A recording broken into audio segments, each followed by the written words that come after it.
ծափարություններով, տրենգի պարելով, ողջունեց այսօրվա պերֆորմանսը Փաշինյանի կապված Սարոկյանի հետ, ադրբեջանցիներն էին, ադրբեջանական մամուլը, մի բան կա մենք չգիտենք, հա ժողովուրդ, տեսեք, ռետորական հարց եմ տալիս, մարդիկ, ովքեր ըստ էության գործում են որպես մաֆիա, կարող է տեղյակ չեն, բայց վստահաբար փուճուր ժամանակ ֆիլմեր նայած կլինեն եւ հենց ֆիլմերում է որ մաֆիան է խլում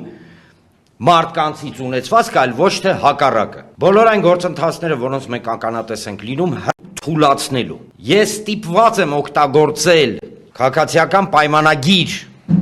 կուսակցության որոշ բարձրաստիճան պաշտոնյաների հարց տամ։ Արա դուք կայֆ եք ստանում Թուրքի տակ տրենգի պարել։ Քրքիրային հեքիաթահյուսությունը, որին այսօր մենք ականատես ենք եղել, հոռոմ տատու հեքիաթներն են։ Առավոտից երեկո։ Ինձ մոտ տպավորություն է, որ թե Փաշինյանը, թե իր ասազանդարները, իրանք ըստ էության իրանք տենց են կարծում, որ մարդիկ չեն հասկանում, միգուցե մեղսունակ են։ Ոչ, հոռոմ տատու հեքիաթներն է, մի հատ այդ հոռոմ տատու թաշկինակը կապեք, դուս եկեք դուրս, արևածաղիկ վաճառեք ամենայն հարգանքով բոլոր արևածաղիկ վաճառողներին, ամենայն հարգանքով։ Ժորժ ջան, իրանց կողքից այս կողմ կնստեք, էլի հետները չնստեք։ Ու այդ հեքիաթները պատմեք։ Բանդիտիզմ եւ պետական ռեկետ։ Այսօր մարդուն բռնում են պաստառը պոկելու համար, հասցնում են այն վիճակի ինքնասպան լինում։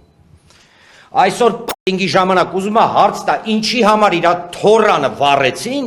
կարող է գիտեք արևմտյան Ադրբեջանը, հա։ Չէ, սա ձեր արևմտյան Ադրբեջանը չի, սա Հայաստանի Հանրապետությունն է։ Եվ այո, ծրակականջ չէ, այդ խոսքերը հիշում եք, ուրեմն ծոծրակներիդ օղ արեք, ոչ թե ոչ մենք։ Երբեք սեփականությունը հայրենիքի հետ չենք փոխում։ Պարգևավճարներին, սիրահարներին, կարծում եմ այս ֆրազը անհասկանալի կլինի։